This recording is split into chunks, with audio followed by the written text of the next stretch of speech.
Am I the a-hole for not paying for my brother's stepson's surgery because of why he got injured? Yes, I'm on a throwaway. I think when you read the post, you'll understand why I don't want this story on my main. My brother Ben has a partner, Stacy. Stacy has a son, Jason, who is 16. Jason has always had issues with boundaries. He's, for lack of a better word, a creep, and he always has been since I met him at 5 years old. Overly physical, pushy, disrespectful. Stacy used to think it was cute that he was trying to snuggle my daughter and chasing her around trying to touch her when she said no. I told her more than once that if she didn't get her kid, then my husband was going to, and she wouldn't like that option. That's the only threat that made her ever do anything close to parenting that kid. She coddled him, and when he got bullied for the behavior, she condoned. She made out like it was everyone else's fault. Over the years, we've seen less of Ben and Stacy as we moved further away to put my daughter in a specific school, so this really isn't an issue that touches my family regularly. When we see them at holidays, I make sure my daughter knows to just give Jason a wide berth. The only reason I'm adding this context is to show a pattern of behavior. Jason has continued to have problems with boundaries. Stacy denies it, but we hear it from Ben. Behavior issues, him being bullied, behavior probation, etc. Anyway, about a month ago, Jason was at a party and groped a girl in his class. He was thrown out of the party, and the girl's brother and a few of his friends followed Jason and, for lack of a better term, beat the crap out of him. Now, this is one of those cases where everybody knows who did it, but nobody filmed it and nobody's talking. And these boys are well liked in school, and their parents are upstanding members of the community with access to lawyers. Point is, they're not going to be able to sue the parents. Jason was left with several broken bones, and one of the injuries in his leg is very severe. The medical insurance Stacy has will cover treatment, but the doctors have said the treatment will likely leave Jason with long-term pain and stiffness, limited mobility, and leaves him at risk of other conditions. There's a kind of surgery he could get, which, as I understand it, would reconstruct that part of his leg, and through physical therapy, he would regain full mobility. That's where I, or at least my money, would come in. Ben and Stacy are begging me to pay for it, and I don't want to. Not for a kid who assaulted a girl. They're saying this decision could affect the rest of his life. But what about his victim? What he did to her could affect the rest of her life. If he doesn't learn that there are consequences to his actions, he could affect a lot of women's lives. I just don't want to be part of fixing something that he got through being an awful little creep to begin with. On the other hand, my brother is distraught. He's worried about what will happen to Jason and the whole family if he's incapacitated by this injury. He's promising to get Jason therapy if we pay for the surgery. I understand their point, especially Stacy. That's her child. He did a bad thing under the influence, and now he might have a limp for the rest of his life. If that were my child, regardless of how I'd raised them, would I want them to suffer forever? I don't know. As you can see, I go back and forth on this. I just want some third-party opinions. Am I awful for thinking this is just his comeuppance and I don't want to bail him out? Addressing common questions. Why am I being asked to pay for the surgery? The surgery needs to be done within a certain amount of time to be most effective. Once the bone starts or has naturally healed, it becomes more complex, and after a certain period, full recovery becomes unlikely. This leaves them with fewer options in terms of selling off assets and appealing with the insurer.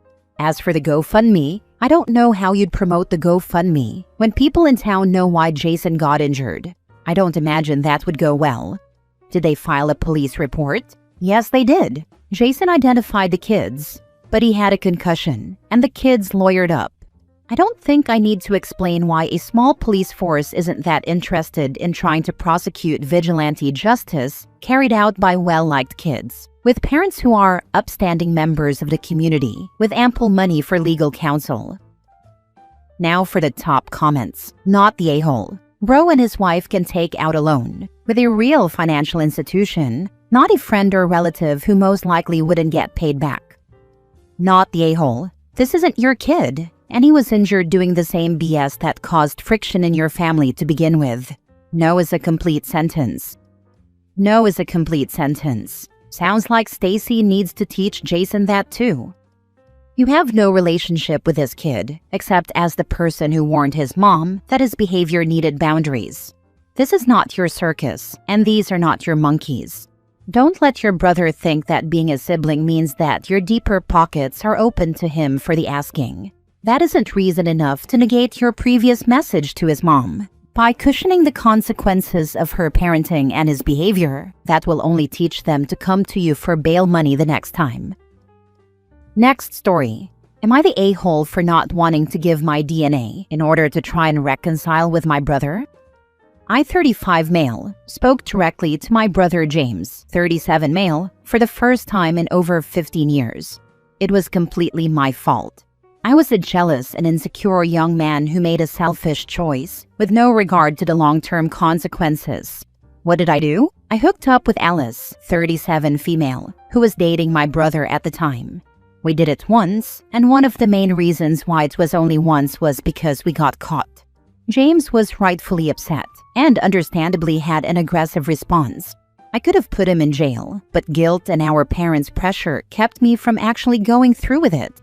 I was kicked out and scolded by the family, both extended and immediate, and James cut me out of his life. Over the years, I was able to regain some form of communication with my parents and younger sister, but James still wanted nothing to do with me. I spent years trying to figure out why I did what I did and got therapy.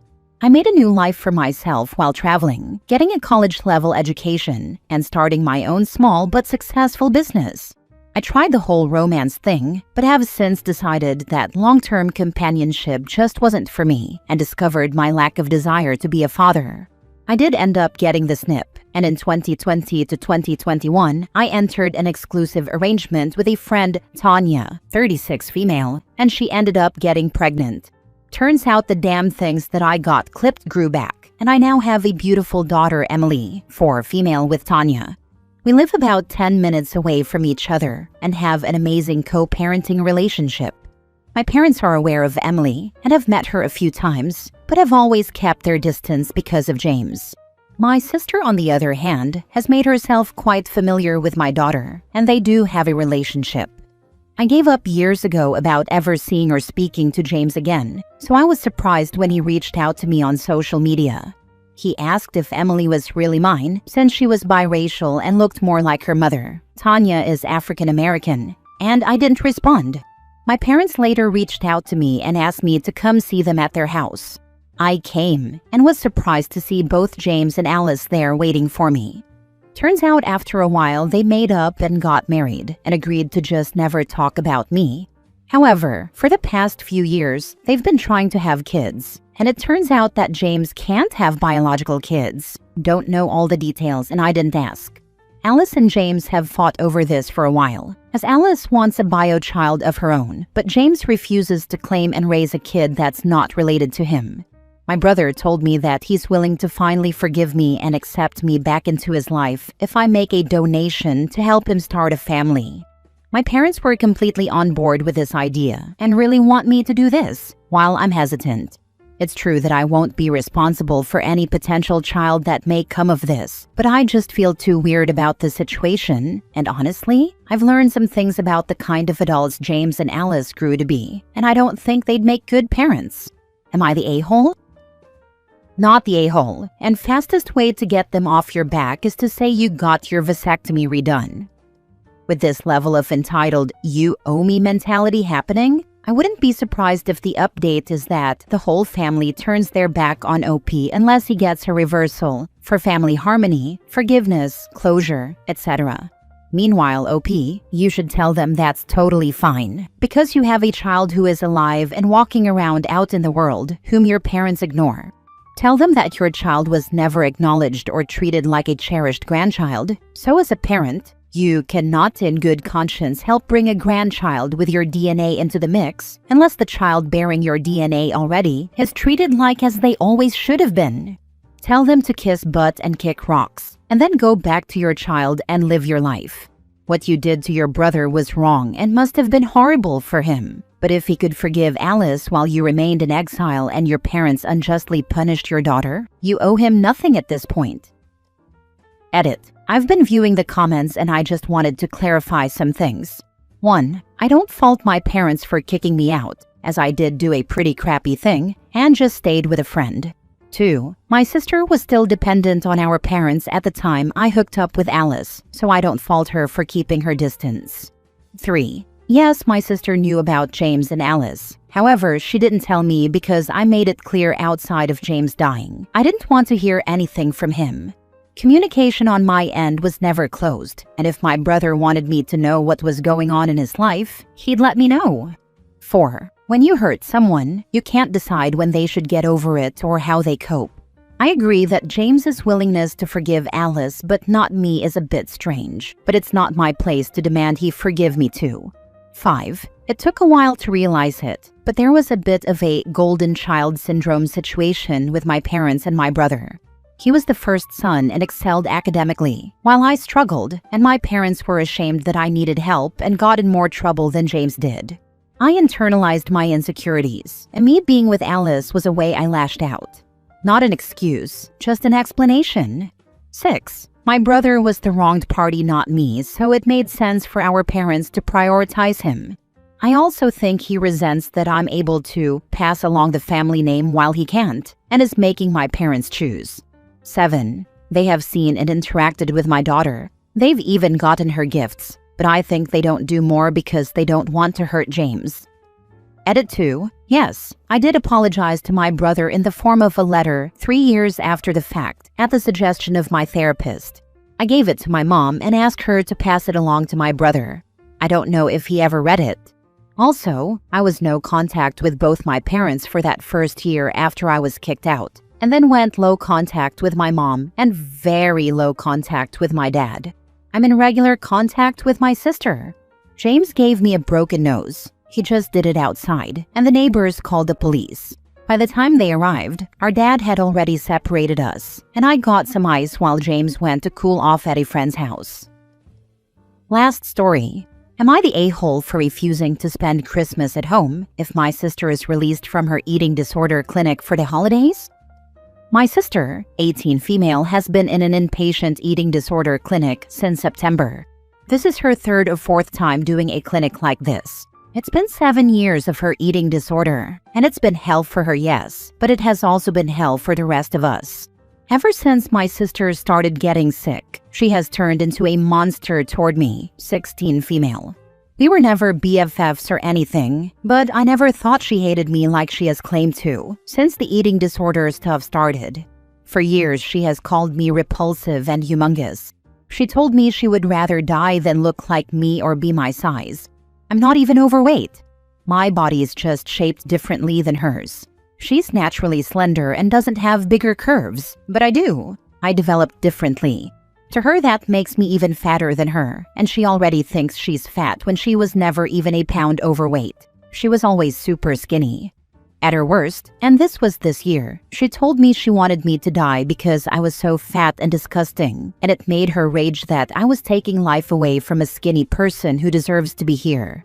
She actually had to be taken away from me because she was mad when she said it, and she acted like she wanted to make sure I didn't keep taking a life away from someone skinnier. When she kept trying to find me and take care of business, I had to leave the house for several hours while they called people to come and help her. I was legit afraid of her doing something to me, and so were our parents. I don't have to say anything to her for her to attack me and how I look. But to wish me dead over it was a new low, and it was how she said it, and the way she was acting that made it a million times worse. My parents and my extended maternal family always expected me to be understanding and forgiving, and to not hold on to any of what my sister says to me. They told me she's sick, she can't control what she says, that the eating disorder is doing the talking for her. My paternal grandparents were the ones who sided with me, and defended me having some hard feelings toward my sister. They told my parents and maternal extended family that the last incident should be more than enough for them to understand why I wouldn't want to be around her. My parents argued that she's still my sister. I told them I was tired of being her emotional punching bag and that I was almost more. They told me it wasn't my choice and we need to pull together as a family. My sister wrote me a letter from her clinic, and it was so messed up I can't say what she wrote to me, but it wasn't the apology it was meant to be. My parents know about it, so does my extended family on both sides, and so does the clinic treating my sister. It's known, and still my parents fought for my sister to be able to spend Christmas Day with us. They said she needs to be around family to help her keep healing. When I found out, I told them I couldn't believe they'd ask me to spend Christmas with her. We fought, and I told them I was going to my paternal grandparents' house, and they could spend Christmas with my sister if they want. They told me I need to stay home this Christmas. I told them I won't be home if she's there, and that it would be the worst Christmas for me if I had to spend it with her. My parents keep reminding me that I'm still a minor and they have final say. But my grandparents and I have planned it out so my parents can't stop it without grabbing and dragging me home. Am I the a-hole? Not the a-hole. So proud of you for making that boundary and realizing how toxic that situation is at 16 years old. It's a shame your parents aren't defending you more. I would suggest continuing to spend Christmas with your paternal grandparents and anyone who is willing to protect you from your sister. She is wrong. She knows right from wrong, but because she's been allowed to act the way she is, with no repercussions, she continues to take her anger out on you. Continue to protect yourself and keep yourself away from your sister. Right now, the only people who don't expect me to just deal with my sister treating me that way is my paternal grandparents. My parents and all of Mom's side are like, she's sick, she can't help it, so you need to be there and stop pulling away from her. But they aren't the people who get all kinds of ugly stuff said to them and for no reason. She doesn't treat them like she treats me, even if she does give them a hard time in other ways. Notify CPS that she's threatening you and your parents aren't protecting you from her. Stay with your grandparents. Her eating disorder has nothing to do with her abusing you. Not the a-hole. At 16, you might be able to be emancipated or asked to move to your grandparents. Are your parents in therapy? Because if they aren't, your sister will relapse anytime she's home, and that means you being in danger.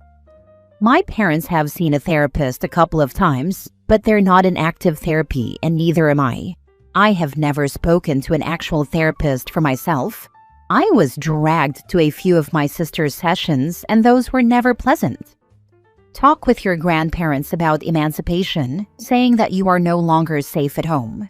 Talk with a lawyer at least. Maybe the move to your grandparents can be more permanent until your parents see the threat your sister is to your life. Emancipation is not an option for financial reasons. They are trying to find out if they could get custody of me, but that hasn't been so straightforward for them. Right now, Christmas is the biggest concern, and as long as she's in treatment outside of Christmas, we can figure out custody stuff after.